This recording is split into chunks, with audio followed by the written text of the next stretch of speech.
নমস্কার, সুমতি রেসিপিতে সবাইকে স্বাগত। বন্ধুরা, আরও একটি নতুন রেসিপি নিয়ে আমি চলে এসেছি। সামনে পুজো, তো পুজো স্পেশাল মিষ্টি, মেদিনীপুরের বিখ্যাত এক মিষ্টি বাবরসা। তো চলুন মিষ্টিটা আমি কিভাবে করব সম্পূর্ণ আপনাদের সাথে শেয়ার করব। রান্না শুরু করে দিই। বন্ধুরা, প্রথম থেকে শেষ পর্যন্ত ভিডিওটা দেখবেন। যদি ভিডিওটি ভালো লেগে থাকে আমার চ্যানেলের পাশে থাকার জন্য একটা সাবস্ক্রাইব করবেন আর একটা লাইক করবেন। তো চলুন আমি এটা শুরু করে দিই। তো আমার লাগছে এই বাটির হাফ বাটি ঘি, বরফ, ময়দা। ঘিটা আমি প্রথমেই নিয়ে নেবো বন্ধুরা।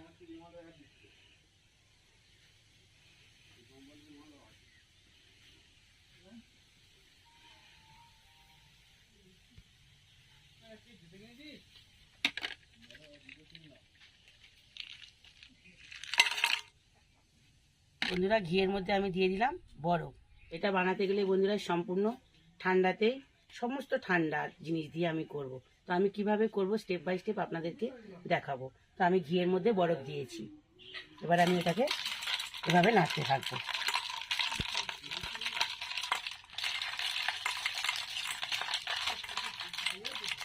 এভাবে নাড়তে থাকবো, যতক্ষণ না বরফটা গলবে ততক্ষণ আমি এভাবে নাড়তে থাকবো।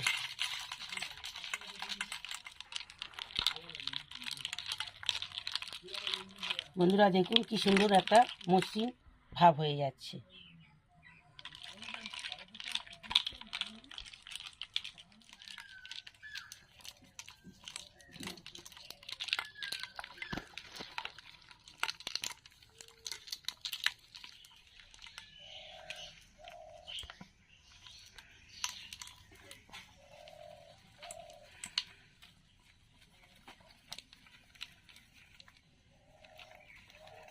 বন্ধুরা, বরফ আর ঘি দিয়ে নাড়তে নাড়তে দেখুন বন্ধুরা কি সুন্দর একটা ক্রিমের মতো হয়ে গেছে, একদম পুরো ক্রিম। দেখুন একটা মসৃণ একদম ক্রিম, হাতেও লাগছে না, আঙুলেও লাগছে না। দেখুন তো আমার বরফটা গলে গেছে, দেখুন একদম বরফ নেই।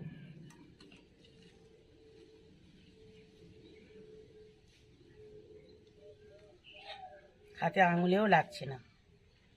বন্ধুরা, আমি হাফ বাটি ঘি নিয়েছিলাম, এক বাটি বরফ নিয়েছিলাম। তো আমি নিয়ে নিচ্ছি আবার ওই বাটির এক বাটি ময়দা। এবার আমি ময়দাটা ওর সাথে মিশিয়ে নেব।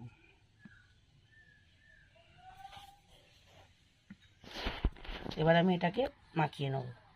একটু ময়দাটা দিয়ে মাখালে একটু টাইট হচ্ছে, তো আমি এখানে দিয়ে দেবো একটু দুধ।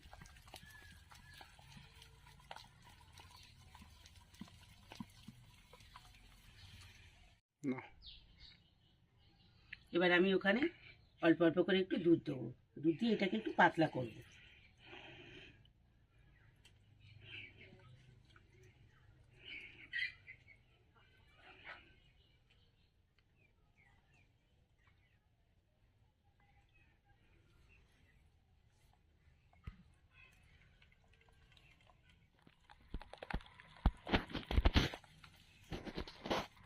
ভালো করে এভাবে ফেটাতে হবে। চিনি এখানে বন্ধুরা আমার ব্যাটারটা এরকম হয়েছে, তো আমি এখানে যে দুধটা রয়েছে আর একটু দুধ দেব।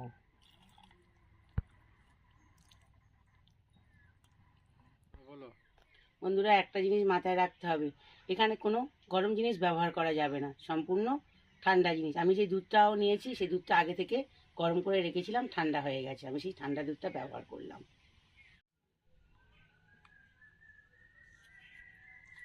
ব্যাটারটা খুব পাতলাও হবে না, খুব মোটাও হবে না। দেখুন বন্ধুরা, বন্ধুরা এখানে আমি দিয়ে দেবো একটু বরফ গলে যাওয়া জল। এই দেখুন,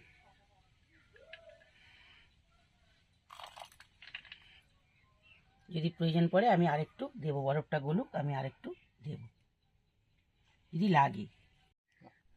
বন্ধুরা, আমার এখানে আরেকটু জল লাগবে।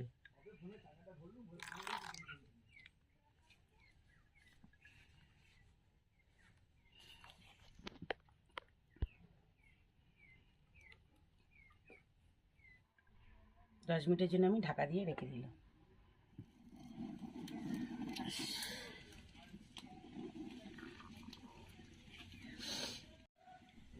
বন্ধুরা এবার আমি চিনিটা দিয়ে দিচ্ছি। একটা শিরা তৈরি করব, তাই না চিনিটা দিয়ে দিলাম। যতটা চিনি দিয়েছি ততটা আমি জল দিলাম।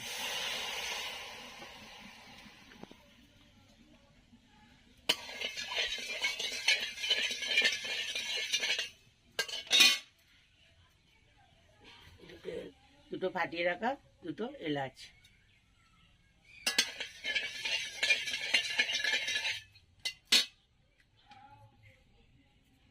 হয়ে গেছে। বন্ধু শিরাটা খুব মোটা চটচট করবে না, মিডিয়াম হবে, তেমন কোনো প্রয়োজন নেই মোটা করা। তো আমার শিরাটা হয়ে গেছে, এবার আমি নামিয়ে নেব।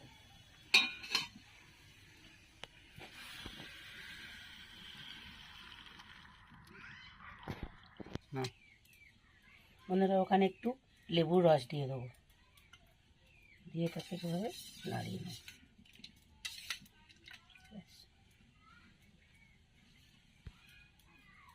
বন্ধুরা বাবরসা করার জন্য এরকম একটা রিং লাগবে।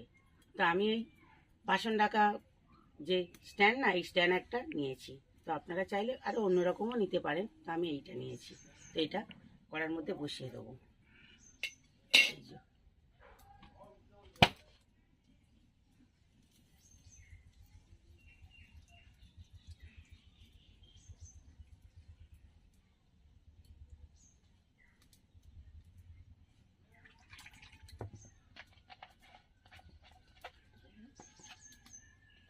এর মধ্যে দিয়ে দেবো 1 চামচ লেবুর রস।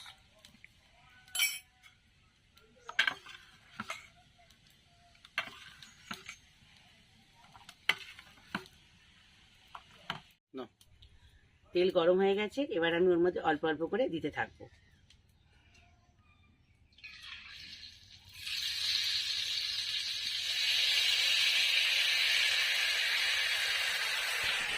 একেবারে দেবো না, অল্প অল্প করে দেবো।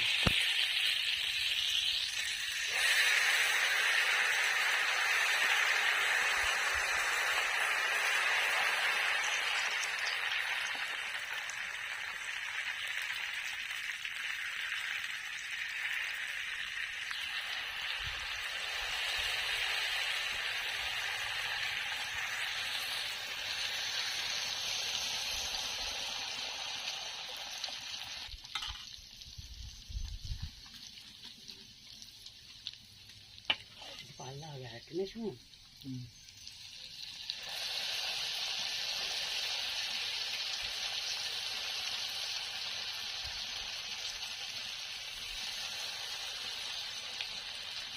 উপর থেকে দাও।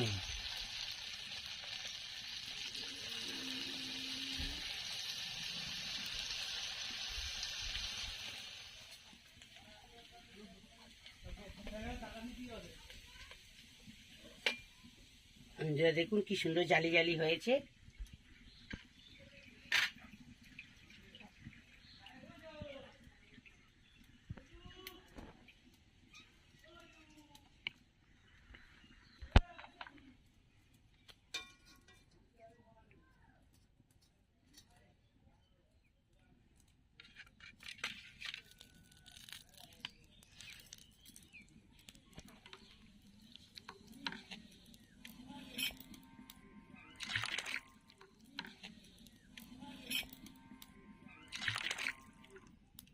এবার আমি আরো আরেকটা এভাবে করে দেখাচ্ছি।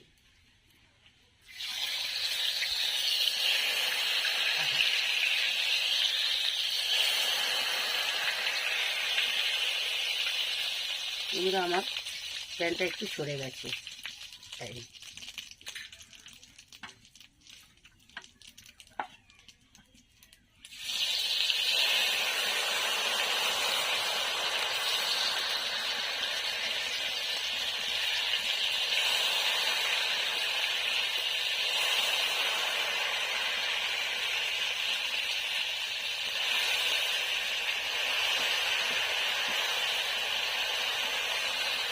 একদম অল্প অল্প করে দিতে হবে।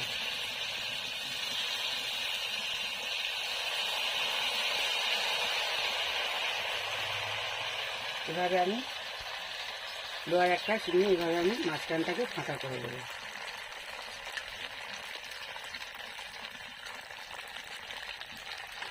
দেবেন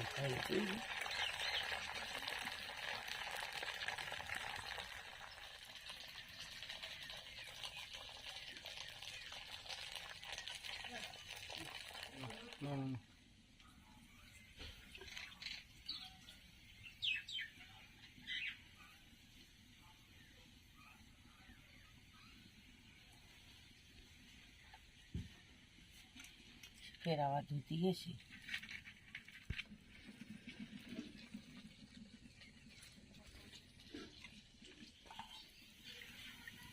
পুড়ে গেল বলে কথা।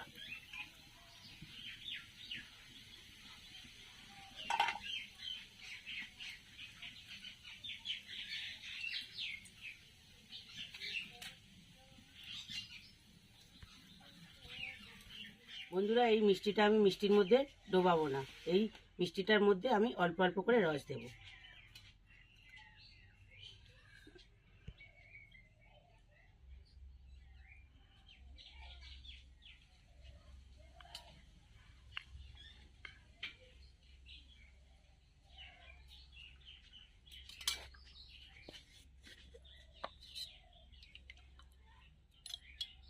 এবার আমি ওর মধ্যে দিয়ে দেবো মধু।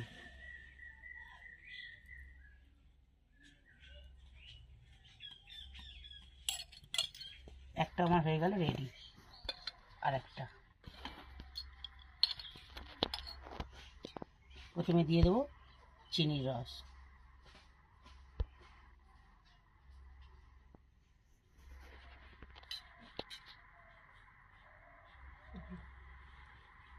এবার দিয়ে দেবো আমি মধু।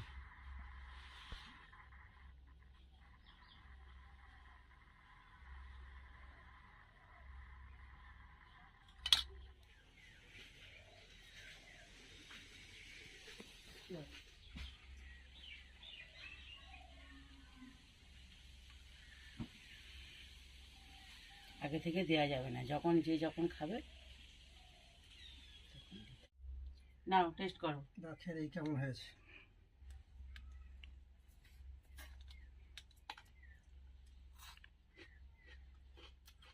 বাবুর্চি খেতে ব্যাপক হয়েছে, খুব সুন্দর লাগছে খেতে।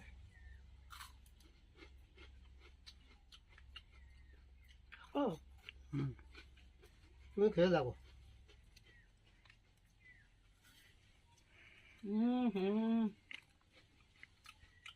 দুর্দান্ত হয়েছে বন্ধুরা, পারলে এভাবে পুজোর সময় একবার বানিয়ে খান।